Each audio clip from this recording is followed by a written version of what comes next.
Hello guys, it's Ramos here, and in the past we checked the most popular skins and the rarest ones and the most played champions, so it's time to check the current 10 least played champions in the game. The RP giveaway is still up, so like the video, be subscribed and join using the glam link below. This video is sponsored by Haste. Their service reduces your ping and lag spikes with a custom network infrastructure. It currently works with League of Legends and Overwatch on the NA servers. Even if I'm from EU, I've tried it on the American servers and I've seen it working for others as well. You can sign up and download it for free, and I'm lucky to be sponsored by them in this time where my channel is not doing as great as it used to a few months ago because of the ever-changing algorithm. So go on and try it for free and show them some love, and let's begin the video. At number 10 we have Lissandra with a 0.6% pick chance. She was released in 2013 and didn't get too many changes from that time, and probably her problem is the lack of consistent damage in late game, being more of a teamfight CC champion, not a standard solo Q mage that can carry alone. Her damage is not bursty enough, so she's quite a high risk pick unless you have a good team behind you, and there's the pressure of making a good engage, and the fight may rely on the timing and place of her using the ultimate correctly. Mordekaiser takes the number 9 spot with the same pick rate as Lissandra, even if he was played quite a lot after his rework and was really strong for a while, played both as well instead of an AD carry with his great passive at the time and the power to take the Drake to the lane. He was pretty strong for a while until nerfs kept making him weaker and weaker, and eventually people stopped playing him bot and top as well. There are champions that can counter him hard, and his only awesome thing at the moment is the Petty Dragon that is not happening that often anyway.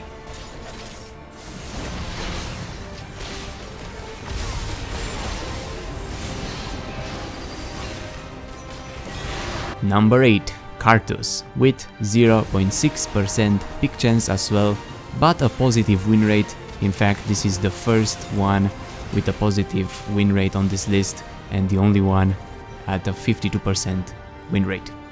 Even if he had one of the biggest visual updates, he's still not that popular, being a risky suicidal champion that is mostly awesome because of his ultimate and the ability to use his skills while dead.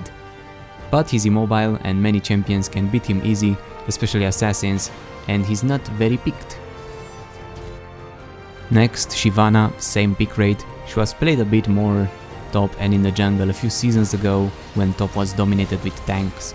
Her only gap closer is her ultimate, and she quite lacks solid CC, and in the jungle she was mostly good because of the Devourer item, and she often eats peasants' cows for dinner.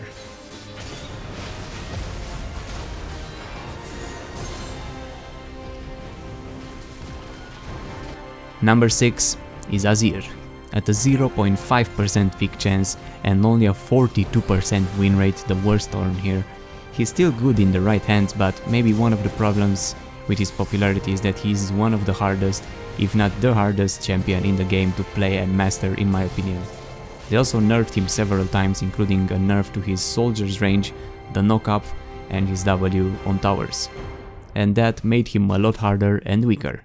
You need to learn and master all his combos and understand what he can and cannot do, and he's a very high risk champion. Number 5, and this may soon hopefully change, Urgot, at only a 0.4% pick chance and a 47% win rate.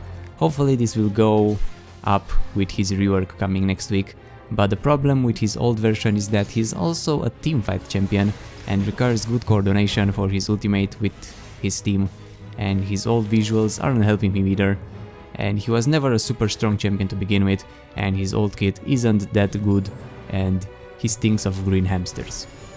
Number 4 is Aatrox, with the same current pick rate as Urgot. They also announced that he will receive a gameplay rework soon. The problem with him is that he's an all-in champion, and his only CLC and gap closer is his biggest damage ability too, so he's risky to play unless you win and get fed early in the game, and can also be countered easily by dodging him or stunning him. He has okay damage and sustain, but not amazing unless he has plenty of items, and if the enemy can get his passive out, he pretty much lost the fight. And late game, he mostly focuses on his auto attacks for damage and heal.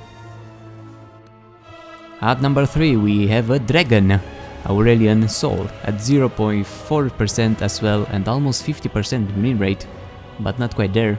He's quite easy, defeated by most mobile champions and assassins that can get into his circles, or mages that can outrange him as well. And maybe he feels a bit underwhelming. We expected a Thunder Dragon first, Aoshin, and he got transformed into a huge, powerful celestial dragon that is Aurelion, but in game of course he can't be as amazing, as strong as his lore dictates, so he's not as amazing as he himself thinks he is. He's also not super easy and needs quite a lot of games to master him and get used to his rather unique kit. Next there is Ivern with 0.4% as well. Maybe his problem is that he's a tree, or the meta junglers are usually ones with high damage or tanky ones, and most can easy 1v1 him or can invade him as well, and that would ruin Ivern's game and make him not very useful in late game. He was stronger and played a lot more at launch, but also received some nerfs. And finally, the least picked champion in the game at the moment is Scarnet, at only a 0.3% pick rate and 49% win rate and a 0.2% ban rate. He also received a mini rework, but people didn't seem to like him that much before or after it. The truth is, many people find his playstyle and kit a bit boring, and his skills are not that unique apart from his ultimate. That is also an ultimate that requires team play to be used well. He can be kited easily, and he's not that amazing in teamfights unless he can pull a carry from the enemy team with his ultimate and get him in his team without dying. And that's it for the least popular champions in the game. Let me know if you like or play any of them, and if you want to see a certain topic for another top 10 video, you can leave a suggestion in the comments, join the giveaway, and please try Haste for free. Thanks for watching, and I'll see you soon. Bye bye.